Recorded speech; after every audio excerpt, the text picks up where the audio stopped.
Hello all, Rick here. Today we're looking at a background vessel that is Bajor's most proficient spaceship. It also can't do warp. Not every ship designed for a function needs to include everything. A ship that's going to remain in system for most of its life probably doesn't need interstellar capabilities. And a personal transport in a safe area is not going to need to carry heavy armaments. But the Bajoran Interceptor is the key protective starship of Bajor, so let's take a look. So, the Bajoran Interceptor has a pretty unique flair to it. Jim Martin designed the vessel for Deep Space Nine, of course specifically for Bajor. The ship was designed to be a Bajoran one from the start, which is a bit more of a unique stance, as many other vessels of background ships were created with kit bashing, overhauls and reuse in mind. Not this one. The Interceptor was to be a Bajoran craft only, considering how much that planet was to feature in DS9. With its in-atmosphere functions, it was depicted with sweeping wings. So, into the in-universe lore. The Bajoran Interceptor was a small craft made to protect the Bajor system and colonies, both in and out of atmosphere. Because of this, it had expansive wings and an overall hull shape made with aerodynamics in mind. It was only impulse capable, with no warp ability, limiting it to sublight speeds. Now, the vessel was not really created for multiple roles. It was primarily a transport craft with a greater manoeuvrability, in order to evade incoming fire and land troops. But Bajor for a long time was ravaged by Cardassian subjugation, and had many of its natural resources diverted to that union over its own populace. By the time Cardassia withdrew, Bajor did not have a lot left, so they made ample use of what little remained.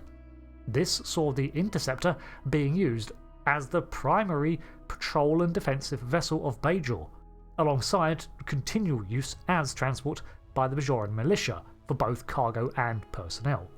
So its ubiquity is down to this, although it was operated exclusively by the militia and later Bajor's more formal military. This means that when not acting courier and escort for vessels within the system, Bajoran airbases held these awaiting dispatch for patrol paths or interception, as they were the primary defensive craft as well as the transport vehicle. Now, they're not the only Bajoran vehicle, just one of their largest and most capable. The Interceptor was around 140 metres long, 221 wide and 51 metres tall. Larger than expected, to be honest, and most of this scale is drawn from the wingspan. Saying this, there are several scenes which depict them as far smaller and comparable to a runabout. Its crew was operational at a complement of 12, while it could carry 200 soldiers for deployment. Of course, not every vessel witnessed was loaded up with troops, as most of the time they were deployed to intercept craft which does not require it, although they may have carried a small strike team in case they needed to continue pursuit on the ground. In terms of engines, the vessels were powered by 4 coupled microfusion reactors that fed into both the main power and the 2 impulse engines of the ship. There was no warp core or larger reactor.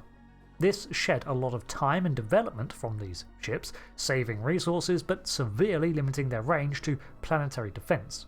In terms of changeable velocity, however, they could produce 15,600 meters per second in delta V, but are not limited to orbital paths. It had a mass of 96,500 tons. In terms of armaments, it was equipped with 6 phased polaron beams. As a reminder, phaser technology is a form of tech that can be applied to different particle weapons. The Federation, by standard, used Canadian-based. 3 of these were forward-facing. Because of the role this vessel occupied, as well as its planet of origin, it may not be surprising that many ended up in the hands of the Marquis, considering their whole effort was to ward Cardassians away from colony worlds given up by the Federation. Such air and orbital defense craft were a good fit to protect Marquis-aligned worlds. Later models from the Bajoran militia were created and equipped to house low-level warp drives, and renamed the Denorios Class.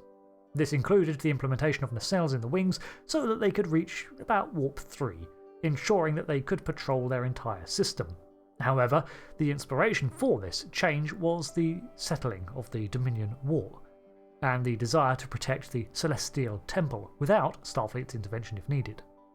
These ships were pretty effective in atmosphere, and the Bajorans made ample use of them. However, such a vessel was typically outclassed by a Federation runabout in every aspect except scale. This means that as a defensive craft, it was not suited to ward off most true threats. While its phaser armaments were pretty powerful, and in atmosphere it was evasive enough to avoid being downed most of the time, it was still not a very good one in ship-to-ship combat. Eventually it was phased out by the turn of the 25th century, even after its warp upgrades, as Bajor developed newer and more up-to-date craft. But that's kind of understandable when you look at Bajoran history. They simply didn't have the resources to develop a top-of-the-line defensive tech because, well, Cardassia certainly wouldn't let them, and it's a miracle that they got so far with what they had. It got deployed to Bajoran colonies and systems beyond their homeworld too, probably tracted there at warp or assembled on site. And that covers the Interceptor. It was made to transport people, but doubled as an evasive in-atmosphere and orbital craft. Because of the stymied resources of Bajor, it was woefully underpowered for its needs, but the militia made great use of what it did have. Therefore, this scrappy vessel ended up becoming the most common Bajoran military vessel, serving in multiple roles. As Cardassia withdrew, they were able to upgrade and refit it to serve its purpose better. Thanks for watching this breakdown on this ship. I've been Rick, and until the next video, goodbye.